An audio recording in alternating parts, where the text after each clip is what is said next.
warahmatullahi wabarakatuh. Sahabat Abah Safwan, kita ketemu lagi. Hari ini lain daripada yang lain. Kenapa saya katakan lain daripada yang lain? Kita berada di tempat orang yang luar biasa. Namanya Ibu Teti. Pekerjaannya pekerjaan yang tak biasa dilakukan orang. Kalau pekerjaan normal-normal aja sih oke, nggak ada masalah. Semua orang bisa. Tetapi ini yang dilakukannya adalah pekerjaan yang di luar dari kebiasaan orang normal. Apa itu? Beliau mengurusin orang dalam gangguan jiwa. Tapi hebatnya, tidak saja yang diserahkan keluarganya kemari, tetapi beliau carinya di jalan-jalan. Mana orang yang telantar, mana orang yang tidak terurus. Saya kepingin tahu ya. Saya yakin dan percaya, sahabat Abah Safwan kepingin tahu apa penyebab ibu ini melakukan sampai seperti itu. Ini luar biasa ya. Kita harus dukung, kita harus lihat apa yang dilakukan beliau. Jangan biarkan beliau bekerja sendiri. Jika ini kita biarkan, kita nggak tahu apa yang terjadi di kota itu. Di mana-mana bertumpuk orang-orang yang dalam gangguan jiwa yang dibiarkan begitu saja. Kenapa?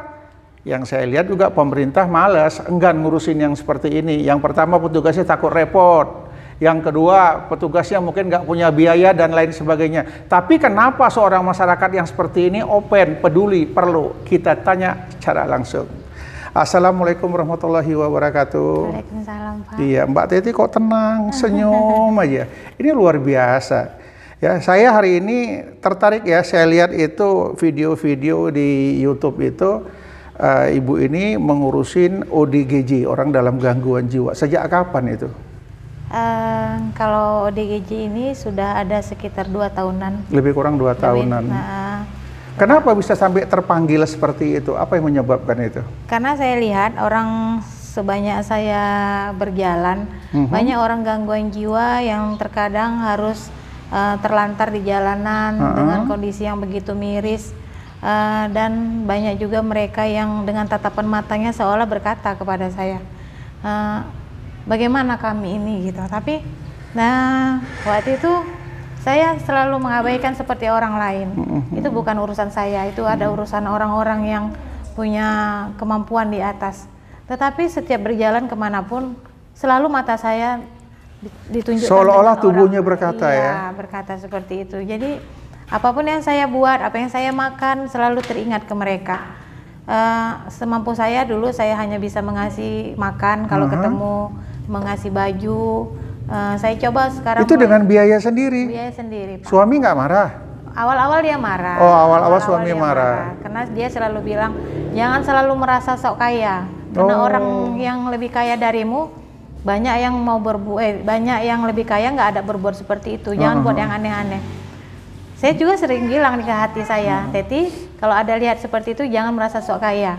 Tetapi tidak bisa, Pak. Karena saya rasa, saya makan, mereka jadi juga butuh makan. Kita makan enak, kita kebayang mereka entah makan entah tidak. Luar biasa. Melihat orang aja, beliau tuh ada berperasaan seperti ini. Jadi perasaannya ini halus sekali. Ini luar biasa ini. Jadi pada saat melihat itu, seolah-olah yang bersangkutan ODGJ itu ngomong, saya ini bagaimana gitu ya. Jadi teruslah dilakukan itu. Ya, terus dilakukan. Setiap hari. Setiap kita melangkah kemana saja, Pak. Kemana aja jalan, begitu ketemu selalu berhenti. Minimal kasih 1 botol aqua. Iya, Pak. Diajak ngomong biasanya itu. Ya, ada diajak ngomong, ada yang sekarang sudah, karena saya sudah mulai menganggap mereka sahabat. Jadi saya sudah berusaha untuk memandikan. Gitu. Makanya terbentuknya pun rumah singgah saya, dikarenakan support daripada suami yang melihat kegiatan saya yang sering memandikan. Bukan melihat istrinya bandel kali, nggak bisa dikasih tahu, ya udahlah gitu. Iya, terkadang bandel juga, Pak. Iya, jadi yang saya lihat ini sudah berapa banyak lah orang dalam gangguan jiwa yang ditangani? Kalau hitungan pasti, Pak, mungkin ratusan ya, Pak, tapi nggak tahu ratusan Abah Safwan. Abah. Di sini Abah Safwan, Bapak di kantor itu. Abah, kalau di nominal pastinya nggak jelas, tapi udah ratusan. Sudah ratusan lah yang kita tangani ya. Iya, dan dalam perawatan sekarang ada 85 orang yang sekarang dalam pengobatan. 85, ada yang di rumah kemudian Pak, ada yang masih di jalan gitu. Ya, dan ada di sini yang sudah di rumah singgah. Yang semenjak di rumah singgah ini yang sudah kita posting, mereka sudah kembali ke keluarganya. Ada yang sudah kembali. Sudah banyak yang kembali ke keluarga, tapi tetap dalam perawatan gitu. Ya, dalam tetap pemantauan kita sering chat dengan keluarganya, kayak mana kondisi mereka itu. Yang saya lihat ini kan mula-mula Bu Teti ini terpanggil iseng ya, awal mulanya iseng, bantu. Kemudian ini saya lihat sudah mulai membangun. Ini kan nggak sedikit biayanya. Dari manalah biayanya ini diperoleh? Saya lihat ini sudah mulai berdiri gedung, bukan saja gedung ODGJ. Ini adalah pembangunan ruangan aula tahap 2 ya.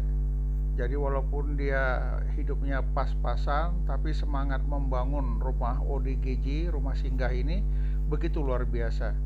Siapapun sahabat Abah Safwan yang melihat konten video ini, yang mungkin tergerak hatinya ingin berbagi, ya bisa menghubungin kami untuk membantu pembangunan rumah singgah ini.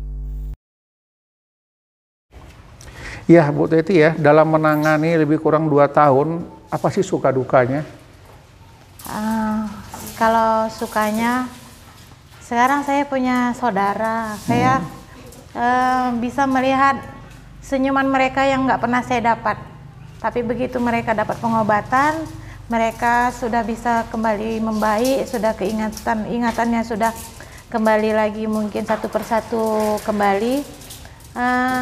Mereka mengenal keluarganya, ingat, itu rasa saya sudah merupakan suatu keindahan bagi saya. Ya, kayaknya jawaban kalau Allah tuh ngasih, Teti ini perjuanganmu ada hasil loh gitu. Itulah yang suka yang saya dapat. Itulah hadiahnya. Kalau dukanya sebenarnya bukan duka Pak, Bah. Tantangan ya. Tetapi tantangan saat saya nggak ada uang untuk ngasih makan mereka, saat harus menjual barang yang selama ini saya simpan untuk mereka, itu aja. Tetapi bagi saya, apa yang saya punya pasti itu punya mereka, makanya bisa untuk mereka gitu. Itu saja. Lain nggak ada duka yang berat bagi saya. Apalagi sekarang suami dan anak-anak sudah mensupport, alhamdulillah pemirsa.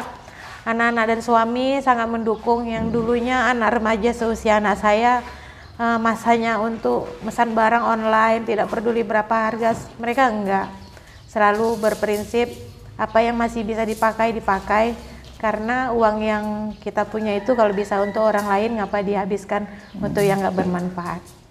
Ya baik sahabat Abah Safwan ya, saya dengar aja luluh hati saya. Kesulitan beliau adalah pada saat ingin memberi makan orang ODGJ, beliau kehabisan uang. Harta yang paling berharga yang selama ini dia sayang, disimpan, rela dilepas, dijual. Kenapa? Beliau lebih sayang dengan ODGJ-nya. Dia tidak rela ya, sampai orang-orang yang dibinanya tidak makan. Lebih bagus beliau yang tidak makan daripada orang yang tidak waras itu tidak makan. Kenapa? Orang yang tidak waras tak bisa mencari makanan, tapi orang yang waras masih tahu minta sana minta sini. Jadi terkadang ya sampai-sampai beliau menjual barang yang paling dihargai, menjual barang yang paling disayangi. Sahabat Abah Safwan, seandainya memang ada rezeki kita lebih ya, tak ada salahnya lah saya rasa kita berbagi.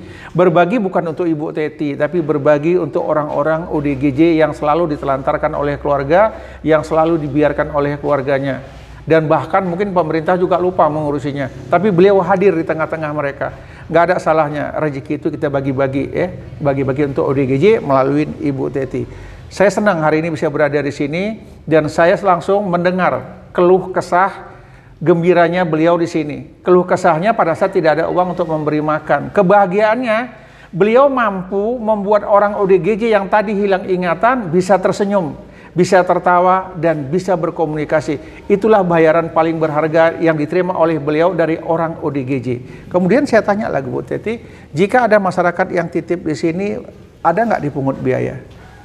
Kalau ada yang titip di sini, tergantung anunya Pak, tergantung mereka mau seperti apa. Terkadang ada yang keluarganya tidak mau dibangsal, mau keluarganya itu dimasukkan ke kamar khusus gitu.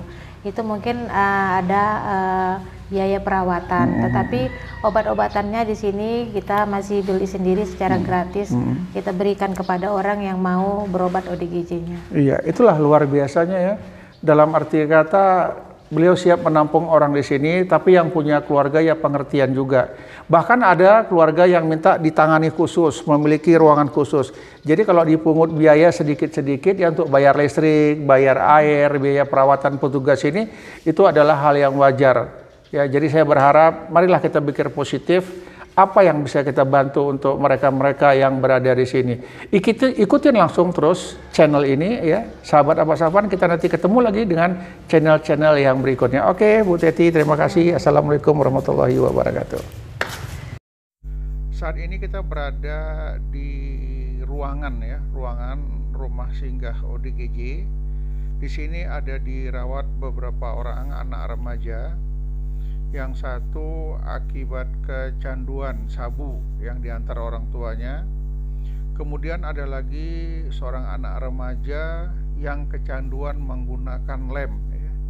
Ini saya lihat situasi mereka dan sepertinya mereka sudah banyak berubah. Yang tadinya sulit diajak komunikasi, maunya marah-marah saja. Setelah dirawat lebih kurang 1 bulan, sang anak lebih tenang, banyak membaca buku, kemudian ada juga yang membaca Al-Quran di dalam. Ini dia situasi kedua anak remaja, pengguna sabu-sabu dan pengguna lem. Jika kita melihat, tempatnya sangat sederhana, namun kebersihannya luar biasa. Kemudian juga mereka di sini dirawat seperti keluarga, seperti anak sendiri. Jadi diajari mereka hal-hal yang positif. Semuanya dirawat dengan baik dari hati dan hasilnya memang luar biasa. Baik sahabat Abbas Affan, kita cukupi hari ini sampai di sini dulu. Kita akan terus membuat konten-konten yang baru yang lebih bermanfaat lagi. Jangan lupa subscribe, like, and comment agar semangat membuat konten ini lebih baik lagi. Assalamualaikum warahmatullahi wabarakatuh.